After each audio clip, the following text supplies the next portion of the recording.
Hello friends, in this video we are going to learn one of the best motivational story about the bird.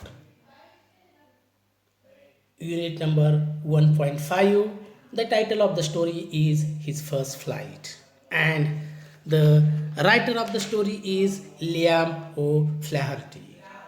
So students, सर्वप्रथम आपण या ठिकाणी या टायटलचा मराठीतून अर्थ पाहूया.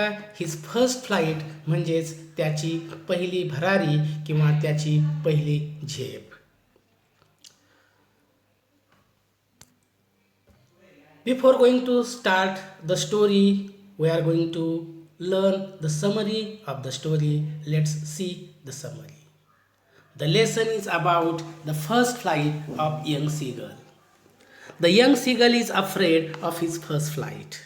He thought that he would never be able to fly. He made several attempts to fly, but unfortunately he could not gather his courage. While his brothers and sister had long before left the ledge and flew around. They accepted the challenge and made it successful. Fortune is in favor of brave. The young seagull thought that his wings were not strong enough to support him. His parents want him to acquire skill of his own, so they stopped bringing food for him. They tempted him, but he makes no effort. He was feeling weak and hungry. Finally, mother plays a trick to him. She flew with a fish in her beak, and seagull stepped till the edge, trying to take it. She kept dodging until it suddenly fell over, and then it began to flap its wings and started flying. He was happy that he had made the first flight. Friends, by learning this story, I remember one of the famous saying, "Fortune is always in favor of brave." माझ्या मनामध्ये नेहमीच येते का Fortune, नशीब किंवा यश हे नेहमीच ज्या बाजूनं शौर्य असतं त्या बाजूनं जात असतं. Fortune is always in favour of brave. If you are brave you will be successful in your life. If there is fear in your mind you will not be successful what you want to do. So it is very important. म्हणून हे खूप महत्त्वाचं आहे. तुमच्यामध्ये शौर्य असलं पाहिजे, तुमच्यामध्ये धाडस असलं पाहिजे. या स्टोरीमध्ये सुद्धा that young seagull has the ability to fly. His wings were strong enough but he was not able to fly due to fear. त्याच्यामध्ये ॲबिलिटी होती, त्याचे विंग्ससुद्धा पुरेसे स्ट्रॉंग होते, मजबूत होते, पण तरीसुद्धा तो भरारी मारू शकत नव्हता, कारण त्याच्या मनामध्ये असलेली भीती. जोपर्यंत त्याच्या मनामध्ये भीती आहे तोपर्यंत त्याच्यामध्ये जरी ॲबिलिटी असली, जरी त्याच्यामध्ये पुरेसा मजबूतपणा असला तरी तो ती भरारी घेऊ शकत नव्हता. त्यानंतर आपण न्यू वर्ड्स किंवा शब्दार्थ पाहूया. First word, ledge. A narrow horizontal shelf projecting from a wall or a cliff. खडकाचे टोक किंवा कडा. Next word, brink. The edge of a steep place म्हणजे खडकाचा काठ.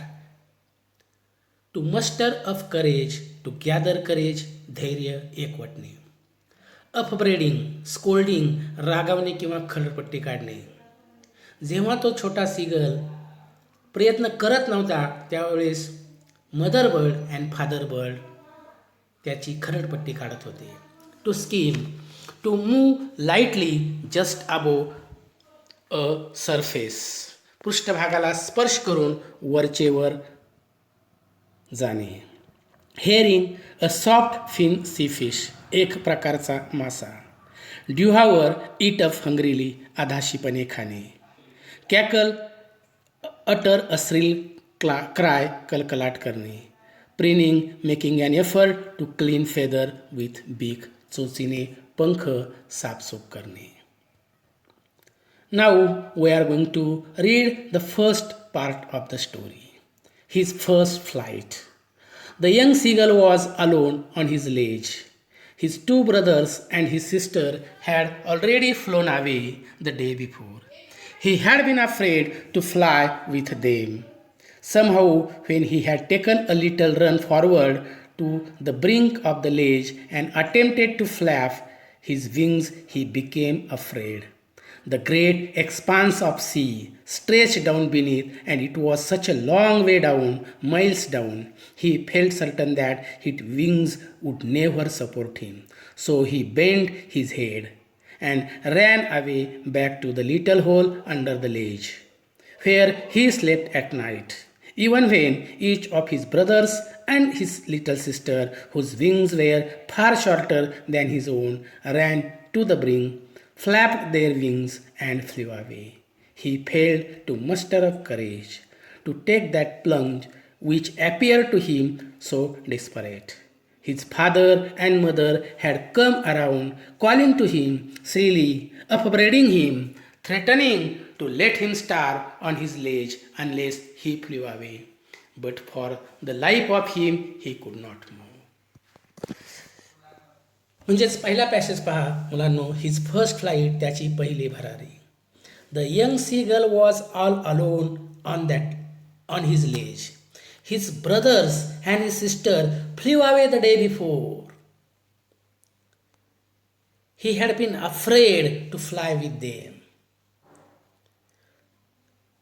He tried a lot. Somehow he had taken a little run forward to the brink of the ledge, but that time fear came in his mind and he couldn't fly.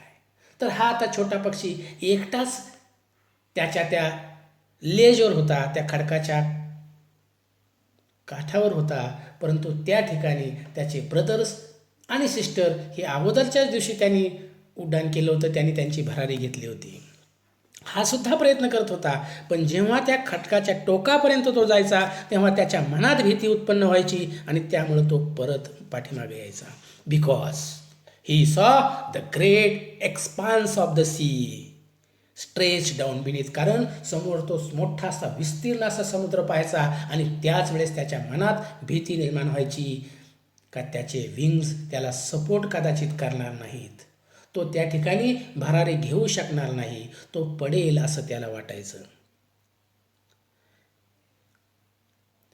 त्यामुळं तो पुन्हा त्या खडकाच्या टोकापासून परत पाठीमागे त्याच्या बिळात येऊन बसायचा. म्हणजे अशा प्रकारे he tried, but when he saw the expanse of the sea, that time fear came in his mind and he ran back towards his brink. Even when each of his brothers and his sister, whose wings were far shorter, but at the same time his brother and his sister, whose wings were far shorter than him, flew away the day before. त्याची बहीण का जिचे पंख shorter होते त्याच्यापेक्षा तिनं सुद्धा भरारी घेतली होती. Flapped their wings and flew away, पण that little bird couldn't gather.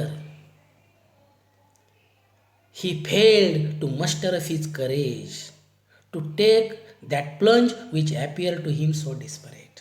परंतु तरी सुद्धा तो भरारी घेऊ शकत नव्हता. And then mother bird and father bird, the mother and father of that young seagull, calling to him shrilly, they were calling him to fly. Then they were scolding him, upbraiding him, threatening him, if you don't fly then you will starve on your ledge. तू जर तसाच राहिला तर तू उपाशी राहशील. ते त्याला वेगवेगळ्या मार्गाने प्रयत्न करत होते का त्यांनी भरारी घ्यावी, but all their efforts were in vain. पण मात्र सर्व त्यांचे प्रयत्न हे अपयशी ठरत होते. हा छोटा पक्षी भरारी घेत नव्हता. That was 24 hours ago. Since then, nobody had come near him. The day before, all day long, he had watched his parents flying about with his brothers and sisters, perfecting them in the art of flight, catching them how to skim the waves and how to dive for fish. He had in fact seen his older brother catch his first herring and devour it, standing on the rock, while his parents circled around, raising a proud cackle. And all the morning, the whole family had walked about on the big plateau midway down the opposite cliff, taunting him for his cowardice. आता 24 तास होऊन गेले होते. Since then nobody came near that young seagull. कुणीही त्याच्या जवळ आलेलं नव्हतं. The day before all day long he had watch. आणि तो संपूर्ण दिवस he had watch his parents, his brothers and his sister perfecting in the art of flight. He saw they all were his older brother and his little sister. They were perfect in the art of flight, teaching them how to skim the waves, how to dive for fish. हे त्याला सर्व दाखवत होते. At the same time, he saw his older brothers catch his first herring and devour it, standing on a rock while his parents circle around, raising a proud cackle. म्हणजेच त्याचा मोठे भाऊ त्याचे तो हेरिंग मासा, एक प्रकारचा मासा, तो त्या पाण्यातून घेऊन कशा प्रकारे आधाशीपणे खात होते तो ते पाहत होता. त्याचबरोबर तो हेरिंग मासा खाताना त्याचे आई वडील त्याच्या भावाभोवती किलकिलाट करत होते. म्हणजेच वेगळ्या प्रकारची ते मजा घेत होते. त्याला एक प्रकारे चिडवत होते. आम्ही या ठिकाणी मोठ्या प्रमाणात मजा करतोय, चांगल्या प्रकारचे मासे खातोय, तू पण आमच्याबरोबर भरारी घे. म्हणजे हे सगळे प्रयत्न त्याची मदर आणि फादर त्याला मोटिवेट करण्यासाठीच करत होते. The whole family had walked about on the big plateau midway the opposite of the cliff, taunting him for his cowardice. आणि ते सर्वजण वेगवेगळ्या ट्रिक करून त्याला टॉन्टिंग करत होते, त्याला चिडवत होते त्याच्या भित्रेपणाबद्दल, का आम्ही कशा प्रकारची मजा करतो या ठिकाणी, तू सुद्धा भरारी घे, चांगल्या प्रकारचे मासे खा. कारण संपूर्ण दिवसभर 24 तासापेक्षा अधिक वेळ झाला होता, त्याच्याकडं कुणीच गेलेलं नव्हतं. म्हणजेच त्याला त्याच्या आईनं किंवा वडिलांनी कुणीही त्याच्या पॅरेंट्सनं त्याला कुठल्याही प्रकारचं खाद्य दिलेलं नव्हतं. तो आता वीक झाला होता, तो आता त्या ठिकाणी दुबळा झालेला होता. Next passage. The sun was now ascending the sky, blazing on his ledge and force the south. He felt that heat because he had not eaten since the previous nightfall. He stepped slowly out of the brink of the ledge, and standing on one leg with other leg hidden under his wings, he closed one eye, then the other, and pretended to be falling asleep. Still they took no notice of him. He saw his two brothers and his sister lying on the plateau, dozing with their heads sunk into their necks. His father was preening the feathers on his white back. Only his mother was looking at him. She was standing on the little high hump on the plateau. Her white breast thrust forward. Now and again she tore at a piece of fish that lay at her feet, and then scraped each side of her beak on the rock. The sight of the food maddened him. How he loved to tear food that way, scraping his beak now and again to feed it. म्हणजेच या ठिकाणी पहा, सर्वजण त्या ठिकाणी त्याचे आईवडील त्याला भित्रा म्हणून चिडवत होते, पण तरी त्याच्यावर कुठलाही परिणाम होत नव्हता. आता मात्र सूर्य, the sun was now ascending the sky, blazing on the ledge that face the south. आता सूर्य वर आलेला होता आणि तो अधिक उष्णता देत होता. पण या छोट्या सीगलला मात्र ती उष्णता अधिकच जाणवत होती. He felt the heat because he had not eaten since the previous nightfall. मात्र त्याला उष्णता अधिकच जाणवत होती, कारण त्यानं अगोदरच्या रात्रीपासून काही खाल्लेलं नव्हतं. He step slowly out to the brink of the ledge. म्हणजे तो पुन्हा पुन्हा प्रयत्न करायचा. त्याला हे सर्व दिसायचं, तो पुन्हा प्रयत्न करायचा, खडकाच्या टोकापर्यंत यायचा. पण जेव्हा तो टोकापर्यंत यायचा, पुन्हा त्याच्या मनात असलेली भीती उत्पन्न व्हायची. तो समोरचा विस्तीर्ण असा समुद्र पाहून, आणि तो पुन्हा त्याच्या होलकडे जायचा. म्हणजे त्याने प्रयत्न केले नाहीत असं नाही, केले त्याने प्रयत्न, पण त्याच्या मनात असलेल्या भीतीमुळं ते त्याचे प्रयत्न कमी पडत होते. He stepped slowly out to the brink of the ledge and standing on the leg while the other leg hidden under his wings. आणि अशा प्रकारे मग आता पुन्हा तो पाठीमागे गेल्यानंतर त्यानं त्याचे डोळे मिटले, एका पायावर उभा राहिला, दुसरा पाय पंखाखाली घेतला आणि त्यानं झोपल्याचं सोंग केलं. जणू काही तो त्याच्या आईवडिलांना, जे त्याला टॉन्टिंग करत होते, त्यांना भासवीत होता का त्याला आता भूक नाही आहे, त्याला झोप येते मस्तपैकी, त्याला भूक नाही आहे, त्याच्या मनात कुठलीही खाण्याविषयीची इच्छा नाही आहे, असं तो त्यांना दाखवण्याचा प्रयत्न करत होता.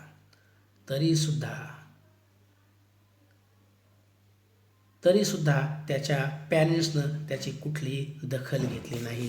दे टूक नो नोटीस ऑफ हिम. त्याने कुठलीही त्याची दखल घेतली नाही.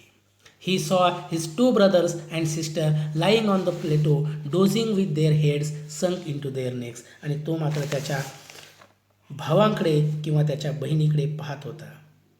ती मात्र भरपेट अशा प्रकारचं त्यांचं खाद्य खाऊन त्यांना आता दुपारच्या वेळेला त्या डुलक्या येत होत्या. डोकी मानेत खुपसून त्या पठारावर ते डुलक्या खात होती. That the same time his father was preening the feathers on his white back. वडीलसुद्धा त्यांची पंख साफसूफ करत होते. म्हणजे सगळ्यांनी त्यांचं जे खाद्य होतं ते खाल्लं होतं आणि सगळे हॅपी होते. अशा प्रकारचं दृश्य त्या छोट्या सीगल पक्षासमोर होतं. परंतु या ठिकाणी हे सर्व असताना her mother who was looking at him.